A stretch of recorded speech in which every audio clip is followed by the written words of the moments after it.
The Jallianwala Bagh incident plays an important role in the Indian freedom movement. The massacre intensified the struggle for freedom, but much was brewing before the fateful day. The Ghadar movement of 1913 and the Komagatu Maru incident of 1914 had started a new wave of revolution among the people of Punjab. In the First World War that started in 1914, among 1,95,000 Indian soldiers in British Army, 1,10,000 were from Punjab. Nationalism and patriotism were emerging among these soldiers. They had seen the world and knew what a country meant. Britishers were afraid if these soldiers revolted, it would be difficult for them to control them. The government did not have any strict laws to stop them. Given the changing environment in Punjab, the Britishers were thinking of a new law. This new law was to emerge in the form of Revolt Act. When the British government started discussing it, protests also surfaced. The local press also published its protest in एक ऐसा चीज था जिसमें no दलील, no appeal और no वकील का matter था। क्लियर है, इसमें किसी तरह के इसको कोर्ट में नहीं ले जाया जा सकता। पहले क्या था कि किसी भी व्यक्ति को गिरफ्तार किए उसका एक कारण बता दिए। किसी भी व्यक्ति को गिरफ्तार करके पुलिस रखेगी, उसके बाद उसको कोर्ट ले जाएगी, कोर्ट में जाकर के उसको जो भी अपना गवाही देना, अपना वकील रख करके, इसमें कोई सिचुएशन ही नहीं था। आपने बिना किसी कारण बताए किसी भी व्यक्ति को गिरफ्तार करके किसी जगह पर कितनाओं दिन के लिए रख लिए। और इसमें एक और खास बात थी, उसमें यह थी कि जो व्यक्ति इसको लागू किया, जो व्यक्ति सजा देता था, जो व्यक्ति जज बनता था, मतलब सारे चीज एक ही व्यक्ति के हाथ में देकर के इन्होंने छोड़ दिया कि बस आपको इनको कंट्रोल करना चाहे तो आप जैसे करो। पत्र पत्रिकाओं में अमृत बाजार पत्रिका थी, उसके बाद Independence, Bombay Chronicle, New Herald, the Tribune, Vijay, Inquilab, Siasat, सब ने कुछ न कुछ इसके बारे में निकाला और अंग्रेजों की धज्जी उड़ा दिया इन्होंने। लेकिन अंग्रेज किसी भी रूप में सुनने के लिए तैयार नहीं थे। एक पत्रिका था वक्त, 22 मार्च को एक कार्टून भी निकाला था जिसमें इस रॉलेट एक्ट को काले नाग की तरह दिखाया था और तब से इसको काला नाग भी कहा जाने लगा। एक दूसरा शब्द भी आता है कि ये सांप था और काला नाग था।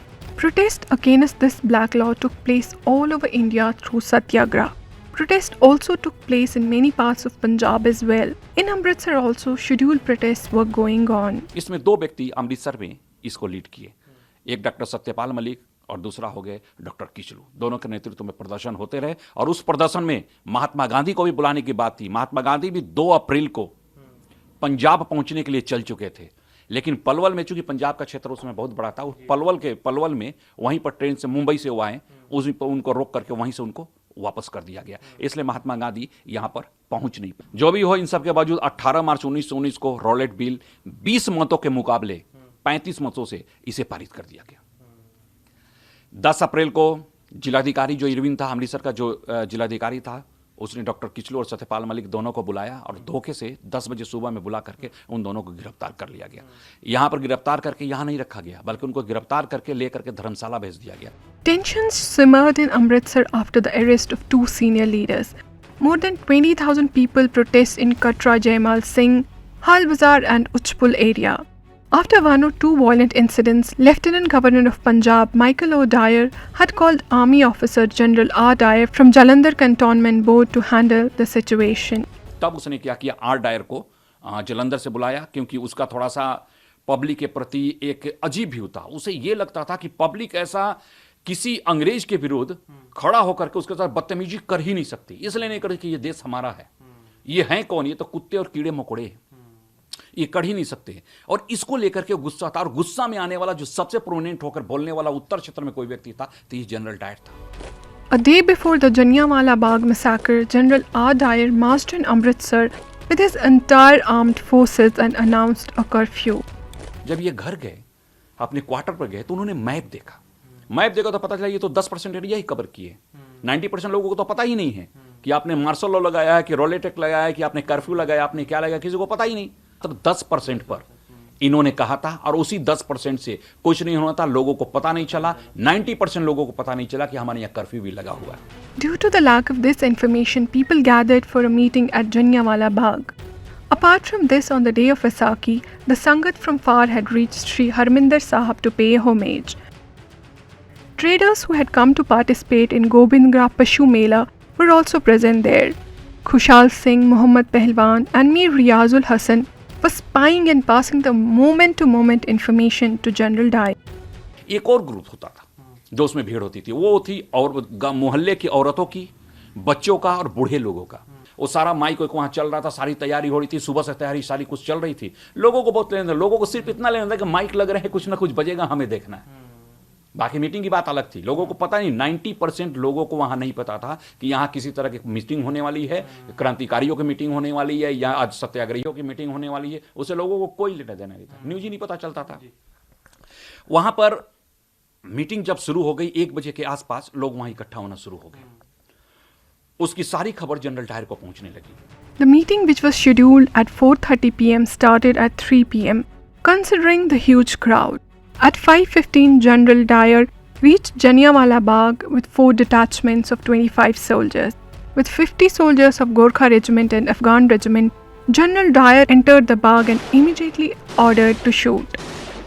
जैसे दुर्गादास खड़े हुए और वो हटने के लिए तैयार हुए, तभी गोली चलना शुरू हो गई। और वो गोली चलने का जो टाइम था जनरली जो मिलता है वो है 5:50 में गोली चलना शुरू हो गई। इस सिचुएशन में इन्होंने कहीं कुछ नहीं देखा, कोई हवाई फायर नहीं, सीधे जहां सबसे ज्यादा भीड़ थी वहां गोली चलाना शुरू कर। लेकिन जब लोगों के शरीर से खून बहना शुरू हुआ तब भगदड़ मच गई। उसको भी समझने से 1 से 1.5 मिनट लग गए कि हुआ क्या।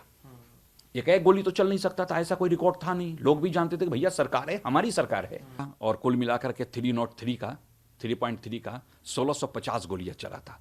एकमात्र उस जलियांवाला बाग में एक कुआं था, 3 पेड़ थे और एक टूटी फूटी समाधि थी। इससे बचना बहुत मुश्किल था। उस कुआं में स्त्रियां और बच्चे जो थे, बूढ़े थे, लगभग कूद गए, उससे भर गया। और बाकी और लोग थे जो गोली ये कर रहे थे। सुल्तान सिंह विंड दरवाजा, जो एक तरफ का दरवाजे को कहा जाता है सुल्तान सिंह विंड दरवाजा, उस तरफ से थोड़ा सा दरवाजा टूटा हुआ था। लोग उसी से गिरना शुरू किया। जैसे गिरते थे गोली वहीं चलती थी। तो उधर तरफ लोग नहीं गिरते थे, लाशें गिरती थी। उस तरफ पूरी तरह जाम हो गया। लाश गिरते गिरते गिरते गिरते पूरी तरह से जाम हो गया। वहीं पर एक व्यक्ति जिसका नाम उधम सिंह सभी लोग जानते हैं। ऐसे बच्चे का, ऐसे बालक को भूला नहीं जा सकता है। उधम सिंह और इनके साथ एक और व्यक्ति, एक और बच्चा था। 2 बच्चे इसी उधर भागना शुरू। ये दोनों भी पेड़ के पीछे छिप करके जैसे तैसे वो अपनी जान इन्होंने बचाया था। ये भी लगभग पूरी तरह से घिर गए थे। गोली कांड के बाद अमृतसर ही नहीं बल्कि पूरे शहर में मरघटा सन्नाटा छा गया। After the firing, the injured did not get a single drop of water. If only water or medical help were provided on time, many lives could have been saved. Khalsa college के प्रिंसिपल थे G.A. वादन। उन्होंने वो गए वहां पर लाहौर में, जहां डायर बैठता था, जो जनरल ओ डायर, जो लेफ्टिनेंट गवर्नर, हाँ वो बैठता था। उसको उन्होंने सूचना दिया कि 5000 लोगों की भीड़ थी, हमें मतलब पुलिस को गोली चलानी पड़ी और गोली चलाने में 200 लोग मारे गए। ये पहला रिकॉर्ड आता है कि 200 लोग मारे गए। पंजाब का मुख्य सचिव था J.P. थॉमसन। वो लिखता है कि 291 लोग मारे गए थे। उसमें भी वो डाटा देता है कि 211 अमृतसर शहर के थे। हंटर कमेटी कहती है कि 379 लोग मरे। और बड़े आश्चर्य की बात है, इसको समझने की जरूरत है। उसमें वो कहती है कि 275 लोग गोलियों से मरे हैं, 104 लोग कुएं में जो डेड बॉडी था वो डेड बॉडी है। तो मदन मोहन मालवीय उस जांच कमेटी का अध्यक्ष होते हैं और वो बताते हैं कि 1000 लोग मरे थे। कांग्रेस जांच कमेटी जो देती है वो कहती है 1200 लोग मरे थे और 2600 लोग घायल हुए थे। स्वामी श्रद्धानंद थे, वो श्रद्धानंद भी गए थे वहां पर और उन्होंने कहा कि 1500 लोग मरे। यानी कि कुल मिलाकर के जो डाटा आ रहा है वो 1000 से लेकर के 1500 के बीच में आ रहा है। अंग्रेजों के ही रिकॉर्ड है जो बढ़ते जा रहे हैं, लेकिन 379 कहीं से नहीं बढ़ता। ये सिचुएशन था। तो कुल मिलाकर ये कहा जा सकता है कि कितने लोग मरे थे ये बहुत ज्यादा ये क्लियर नहीं होता, लेकिन इतना तय है कि हजारों की संख्या में लोग मरे हैं, जिसको कुछ भी ये करना मुश्किल हो जाता है। After the outrage of the Indians, the white government had to suspend General Dyer, who quietly returned to Britain. Shahid Udham Singh avenged the massacre by shooting Michael O'Dwyer in London on March 13, 1940. In 1961, the government of India erected a memorial to pay him homage to departed souls, which was inaugurated by former President Dr. Rajendra Prasad. An ETV Bharat report.